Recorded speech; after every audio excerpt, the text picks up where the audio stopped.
Hey, what up, YouTube? It is me, your girl, Nicole Page. If you are new here, welcome, welcome. And if you are a returning subscriber, well, welcome back. In today's video, we will be discussing my full hysterectomy I had in October. If you would like to know about that, just keep on watching. But before the video starts, please, if you are not a member of my YouTube family, please hit that subscribe button and also turn on that post notification bell to all so you can be updated on all my new posts. Okay, let's get into this video. Alright guys, welcome back. Again, I am Nicole Page. Welcome to my channel. If you are new here, welcome, welcome. And if you're a returning subscriber, well, welcome back. I will be discussing today my full hysterectomy I had back in October. So let's do a little backstory on why I had to have a full hysterectomy. I had to have a full hysterectomy because I I'm not no more, severely anemic, and I was anemic due to my periods. My periods were extremely heavy, and TMI, when I say they were heavy, they were heavy. Like, I was gushing out blood, like I was hemorrhaging every single month. So I had to get iron infusions like all the time, but the iron infusions wouldn't sustain me because every time I would have my cycle, I would lose an enormous amount of blood. And when I say enormous amount, I used to have to wear an adult diaper, two overnight diaper. An overnight diaper, adult diaper, excuse me. I would have to wear an adult diaper, two overnight pads, plus period underwear, all on at the same time to hold me, and still that wouldn't hold me. I was going through pads and everything like crazy, and this issue I had for a very long time, and I would tell my doctors, like, my periods are extremely heavy, like, can we do something about this? And every doctor I would see would be like, well, let's try this, let's try this, let's try this, and nothing was working. And it was just an ongoing problem of me being anemic and being, not only was I anemic, I have my body makes no vitamin D, so with that alone, that was making me like tired all the time. I didn't have no energy, stuff like that, on top of being anemic.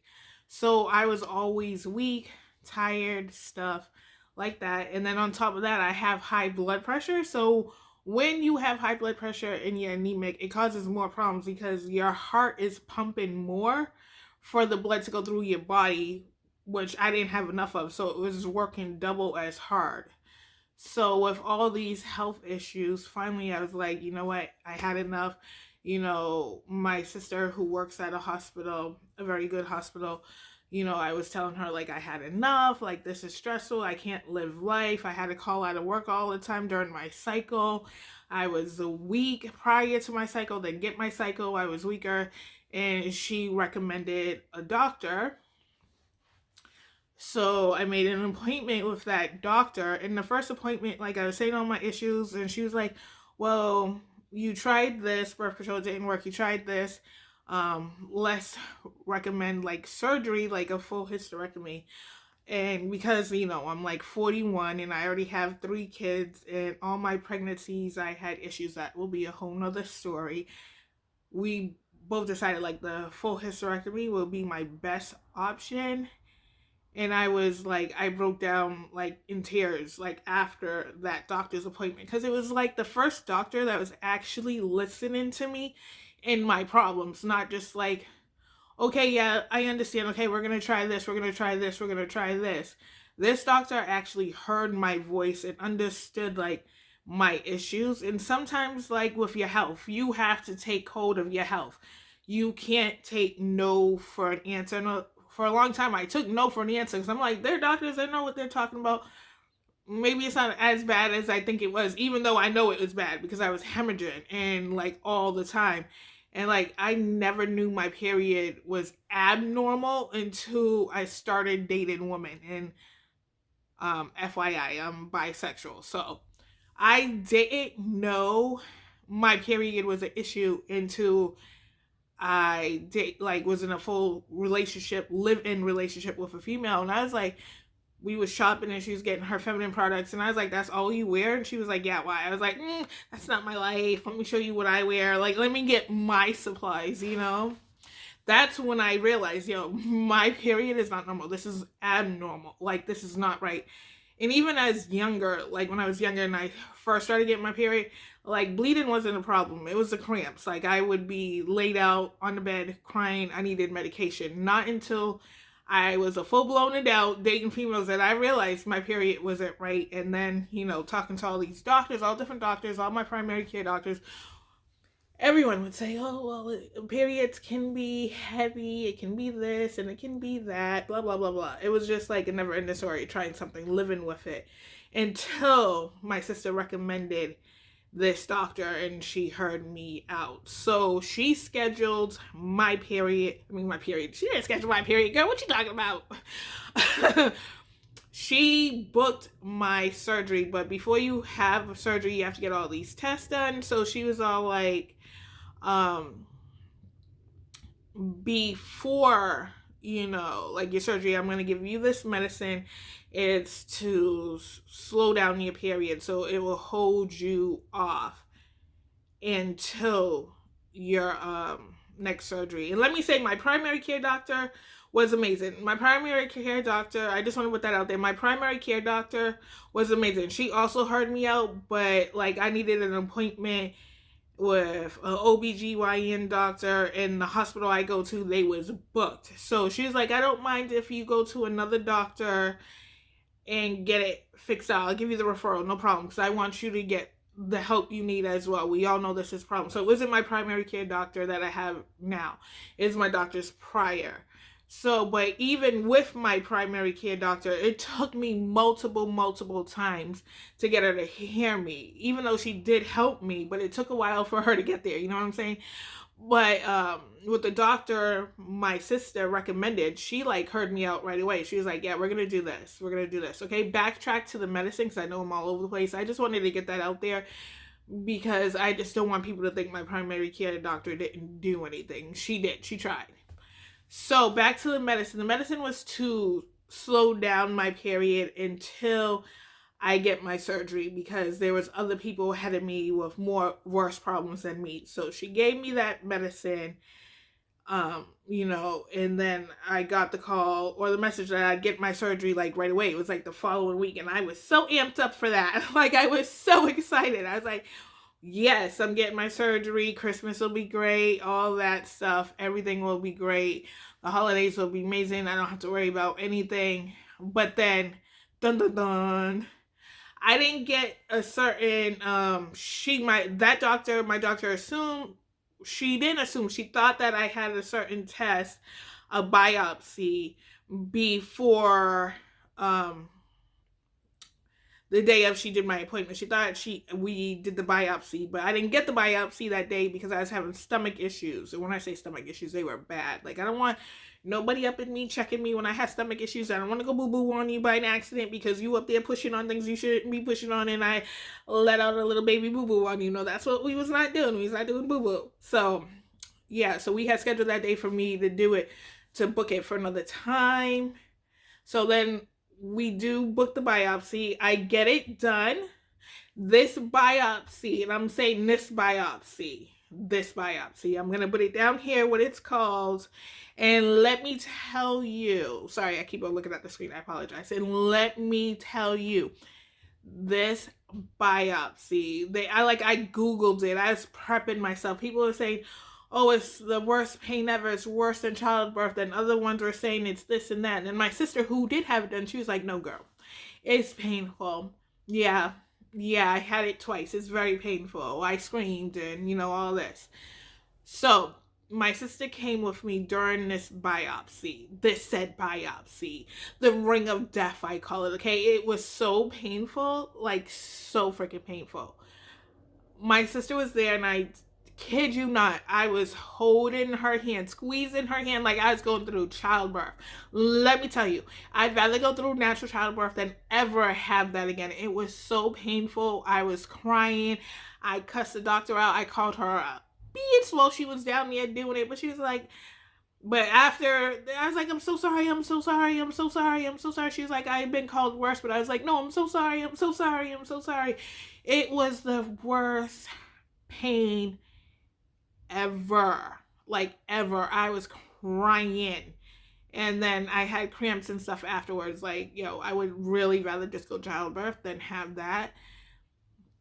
And then I had that biopsy done, right? And we're thinking everything's great and everything's going to be great. No one suspected anything to come back. So the biopsy comes back.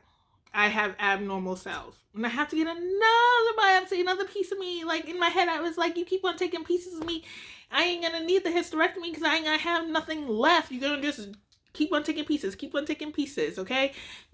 Just take it all while you're up in there, right? So the next biopsy, which is called this, wasn't that bad. It was fine. It was like a little crampy, and she had to keep on taking pieces. I think for this biopsy, she took 8 pieces, and it sounds like a lot, doesn't it? Was it 8 pieces? Maybe it was like 6. I know she was like 1 o'clock, 3 o'clock, 4 o'clock, 6 o'clock. I know it was a lot, but it wasn't as bad. It was just really crampy. And then, I was like, okay, nothing's going to come back negative for that. But you always think it is because, or positive, excuse me. You think something's going to come back from it and you're freaking out and stuff because I already failed the first biopsy. Now we're in this and now my surgery's pushed back. And like I was totally stressing out. I was stressing out, girl. I was like, I just want it done. Finally, it came back and everything was good. And I was like, yay. So then my surgery is scheduled for October 27th, and I was so thrilled. Like, when we was in the waiting room, I was like probably the happiest person there. So I had my surgery at, I know it was late. I think I got in the surgery, I think at 5 p.m. It is a day surgery, but for me, I opted to be admitted just because, like, I have a young daughter at home. Like, I don't want her to be jumping on me, and just because I had high blood pressure and all this stuff, I didn't want anything to happen at home because I didn't live close to the hospital I was having the surgery at. So I chose to be admitted, and thank goodness I did chose to get admitted. The surgery went great, no complications.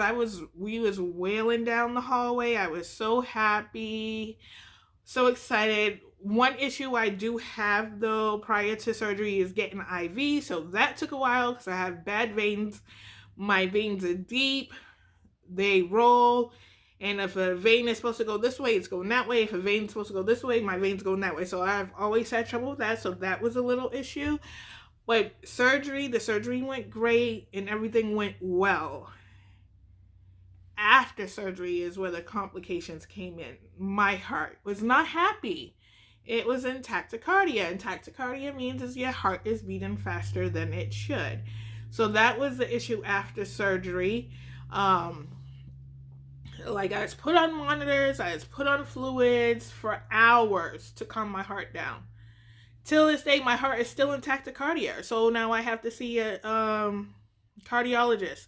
But my heart was in tachycardia before my surgery, but they assumed it was because I was dehydrated because you cannot eat or drink prior to surgery. So they thought that was due for me to be dehydrated. But no, boo-boo. My heart was just angry, and it's still angry.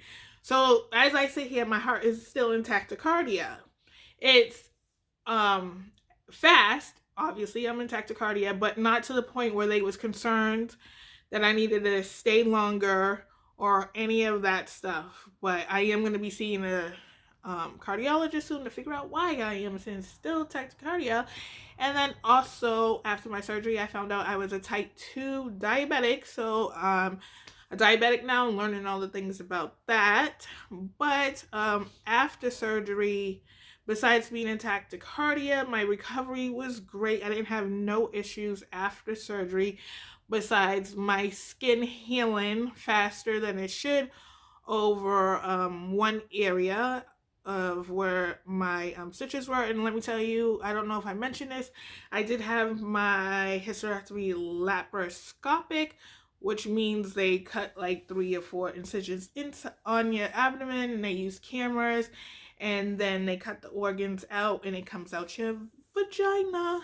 Yeah, didn't mean to say vagina because I'm used to, yeah, never mind. Me and my daughter sing a song and it's vagina. But anyways, that was TMI. Should I cut that out? my God, I'm always wanting to cut things out and I don't. But yeah. Anywho's, it comes out your vagine, your little area down there. I didn't bleed afterwards down there, maybe a little bit, like a normal period, like very, very light period. And I called my sister. I was like, "Is this what a period, a normal period looks like?" I could have lived with that. That would have been fine, but not like bleeding to death every day, every month. So yeah, that's the story why I got a hysterectomy. And let me tell you, it's been the greatest decision I've ever made. Like in the beginning, I was sad and I was like I felt like that was a part of my womanhood going away, because that's to me what makes you a woman, is to be able to bear children, and being a mother was my greatest gift. I'm very blessed to have my children, because during my test I found out I had this, which is tissue that grows on the outside of your uterus, and it can cling on to other organs, and that's why I was having these bleeding issues. I'm sorry, I didn't even say why I needed the hysterectomy. But yeah, so I have this, can't pronounce it, but it's basically tissue that grows on the outside of the inside and outside of your uterus, and it can cling on to other organs, and it can cause like you having problems getting pregnant, and obviously the bleeding and everything like that. So I'm very blessed for the children that I have, because my children are like 7.5 years apart, due to because clearly I had problems getting pregnant as well. So I'm very blessed to have my children, but being a mom is the greatest gift I could ever have asked for, and I'm very blessed for the 3 children I have. But when it came down to making a decision for the hysterectomy, like, I was sad at first. I was like, is this my womanhood? Am I doing the right thing? Am I going to feel different as a woman? And I had all these things going through my head. And what is it going to feel like afterwards? Is my part still going to work normal when I'm, doing the do's?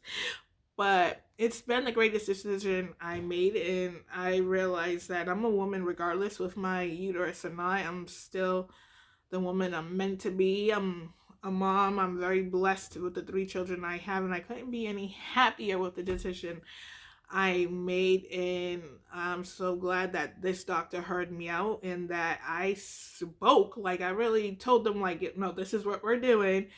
But with your health, with anything that's going on in your health, you have to be an advocate for you and your body, because only you know the things that's going on in your body, what's right, what feels right, what looks normal, what feels normal, the pains, the aches, whatever you're going through. You do got to advocate for yourself, because there's some doctors out here that just want to get you 15 minutes in that room, check you up real quick, get you out the door, and get the next patient in. They're not really there to hear what is going on with you. They don't have the greatest bedside manner, but you do have to advocate for yourself. Don't never take no for an answer. Don't ever take the first suggestion. Always do your research. Always get second opinions. And I'm glad I did, because I haven't been this happy and energized ever. Like, when I tell you my energy is up, like, I am up. Like, I just want to do things. I'm go, go, go, go. Where before I just want to stay in the bed. Like, getting to work was so difficult for me, and like, I would get so drained so fast because of the low iron and the no making vitamin D, and it was just too much for my body to handle, and my heart couldn't take it anymore. But it's been the best decision ever, and my iron is still, it's at a 10, which is good. Not the greatest, but it's better, and I learned it will take time for my body to make its own iron now and get it flowing to know, yes, girl, you got your own blood, you can keep it, it's not going nowhere. But yeah, that's my story on my hysterectomy and my hysterectomy journey. I would post pictures of like the wounds. I think I have photos of that. I did do some videos on the other app, other social media, the day of my surgery, me prepping for my surgery, and a little video of me recovering in the hospital, just discussing about my complications. And I'm still here. God wasn't ready for me to go, and I'm not ready to go neither. Yeah, so if you have any questions about my surgery or anything like that, just drop it down below. And if you're going for a hysterectomy, if that's what you have chose for yourself, you and your doctor, you got this, girl, and you will heal beautifully, and you made the right decision, and no worries. You're beautiful and you got this. So if you enjoyed this video and like to see more videos like this, hit that subscribe button and also hit that post notification bell to all, so you can be updated every time I drop a post or a video or game nights. We're going to be doing that soon. And also about the bags in the background. A few of you had comments about you love my bags in the background and that I should do a haul. I do have that plan. These are some of my newer ones right here. And then I got some all the way. This is a tall shelf, so I got them on every shelf. And these are just the newer ones I got in the video that I showed a while ago. Just scroll down and you can see me as shop with me. So these are some of the new ones. I do rotate my purses and wallets out because I have so many, but I would do a haul on the newer ones, and I do have a haul coming up soon on some new stuff I got as well. So yeah, I will definitely show you the bags, hence why the price tags are on some of them, because I haven't used them yet and I was waiting to do a haul. But thank you for noticing the background and appreciating the bags. So I will see you guys in the next one. I love you guys so much, and remember, you got this. You're beautiful. Stay strong and be true to you. I love you guys. Bye.